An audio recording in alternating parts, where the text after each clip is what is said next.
Ce n'est pas une œuvre de fiction. C'est un essai qui dit ma part de vérité. Je pense que si chaque dirigeant, si chacun des ministres,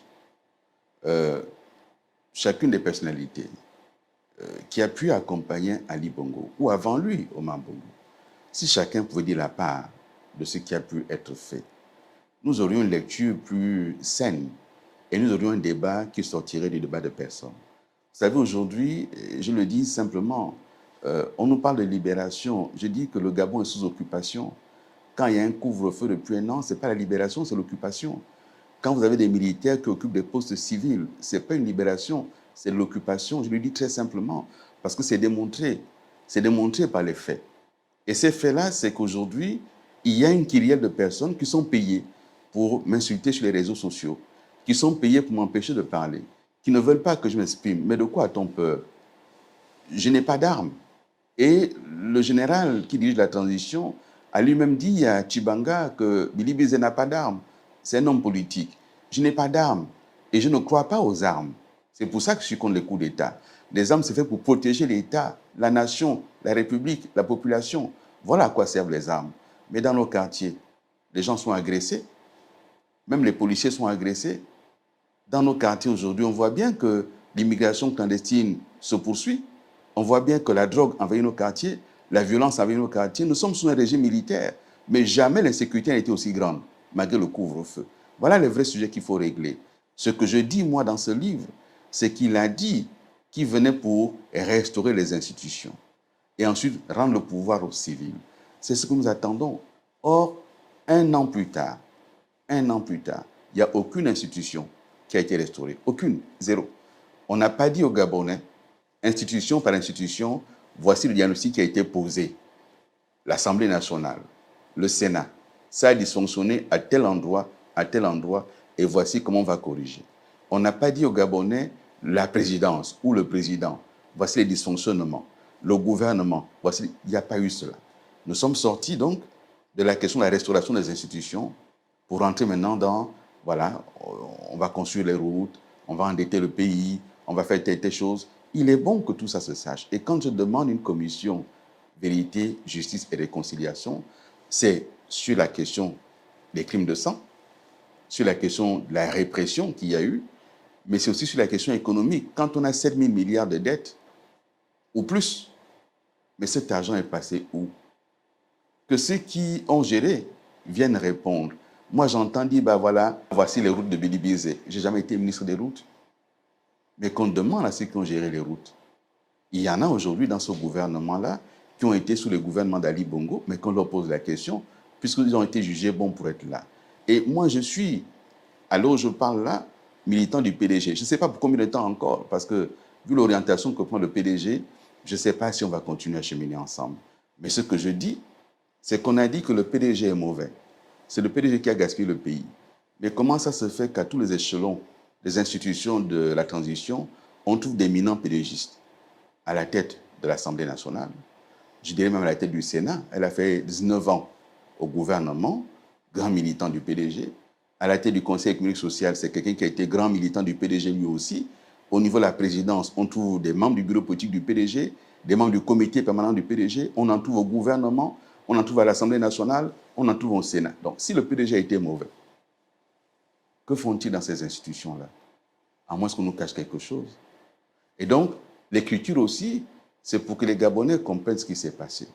Et on veut m'empêcher d'expliquer à nos compatriotes la réalité de ce coup d'État, qui en fait est un coup d'État contre l'alternance. Ce n'est pas tant contre Ali Bongo, c'est contre l'alternance. Si c'était contre Ali Bongo, puisqu'on nous dit qu'Ali Bongo a déclaré en mars 2023 que pendant 5 ans, il n'a pas été là, il n'a pas dirigé, puisqu'on nous le dit. Mais pourquoi à ce moment-là, ils n'ont pas fait le coup d'État là, sur place? Pourquoi avoir accompagné Ali Bongo ensuite dans toute une tournée républicaine où tous les commandants en chef étaient là? Ils lui ont rendu les honneurs militaires. À qui rendait-il les honneurs alors, c'était plus Ali Bongo qui commandait? À qui est-ce qu'il partait rendre ces honneurs militaires-là, puisqu'il ne commandait plus? Toute une tournée républicaine avec tous les commandants en chef de toutes les forces. Après toute une campagne électorale dans tout le Gabon. Et on attend la proclamation des résultats pour dire qu'on a voulu sauver le peuple. Non, il y a un problème. Et on ne veut pas que je parle pour ne pas dire ces choses-là, mais qu'on se rassure. Ayant géré une parcelle de l'autorité de l'État, moi j'ai prêté serment. Je demande à la commission, pour qu'à l'occasion de la commission, je sois libéré de ce serment-là et qu'on puisse parler. C'est ce que je demande. En janvier 2024, Madame Isambo, à l'occasion de la présentation des vœux, a demandé la mise en place de cette commission. Elle n'en parle plus. Il y a dans ce gouvernement des gens qui ont dit qu'il y a eu 500 morts, qu'il y a des charniers. Ils sont maintenant ministres. C'est l'occasion de faire triompher la vérité. Puisqu'Ali Bongo n'est plus là, que ceux qui ont empêché la vérité ne sont plus là. C'est l'occasion de faire triompher la vérité. Discutons-en. Madame Isambo, elle est à la tête du Sénat. Elle peut ouvrir des commissions d'enquête parlementaire. Elle en a les capacités, elle en a les moyens. Pourquoi on ne le fait pas? Quel est le problème exact qu'il y a à ça? Pourquoi on ne veut pas en parler? Pourquoi est-ce qu'on ne veut pas que les Gabonais sachent ce qui s'est passé? Je vous dis encore une fois, moi je refuse de porter le chapeau. Je refuse cette fois-ci de me taire et que l'opinion publique et le Gabon retiennent que c'est les bilibisés. Non, je n'ai jamais donné d'instruction. Je n'ai jamais été dans la chaîne de commandement militaire ou sécuritaire de notre pays. Jamais. Et les militaires n'obéissent pas à un civil qui n'est pas dans la ligne de commandement direct. Je n'étais pas dans la ligne de commandement. Je n'étais ni ministre de l'Intérieur, ni ministre de la Défense, ni président de la République. Et au moment des événements de 2016, je n'étais pas Premier ministre. Et en 2023, comme Premier ministre, j'ai pris mes dispositions pour que aucun événement de cette nature ne se produise. Donc voilà ce que je peux dire. On peut en parler. C'est pour ça qu'il y a le livre. Et j'invite les compatriotes à lire ce livre et à essayer de lever le débat. Ceux qui estiment que leur métier est de m'insulter, j'ai aucun problème avec ça. Parce que j'essaie d'être magnanime en me disant, si en m'ayant insulté, ils peuvent rentrer chez eux, ayant récupéré l'argent des insultes sur Bilibinzo pour nourrir leur famille, écoutez, j'aurais servi à quelque chose malgré moi. Donc je ne vais pas faire en sorte que des enfants de Gabonais ne mangent pas parce que finalement leurs parents ne trouvent ces ressources-là que quand ils m'insultent. Bon, mais qu'ils aillent. Ça va les aider un peu, mais il n'y a pas de problème pour ça. Personne ne me fera taire. Je vais continuer à expliquer. Et dans les jours à venir, je rentrerai dans les quartiers pour parler avec mes compatriotes, être à l'écoute et passer un message. Ce message concernera les faits qui sont dans le livre. Mais dans le livre, je parle aussi des institutions. La constitution qui nous est proposée n'est pas acceptable. Ni pour nous, ni pour nos enfants, encore moins pour nos petits-enfants. Elle nous met au banc de la communauté internationale. Elle est en violation de toutes les règles de droit international. Elle est en violation de notre vivre ensemble. On ne peut pas faire des sous-Gabonais dans un même pays. On ne peut pas renier le droit de sang. Le droit de sang, c'est dès qu'on a un parent gabonais, un seul parent gabonais. Vous êtes Gabonais. Le droit du sol, c'est que le code de la nationalité, le premier code adopté en 1962, a indiqué tous ceux qui vivent au Gabon le 17 août 1960.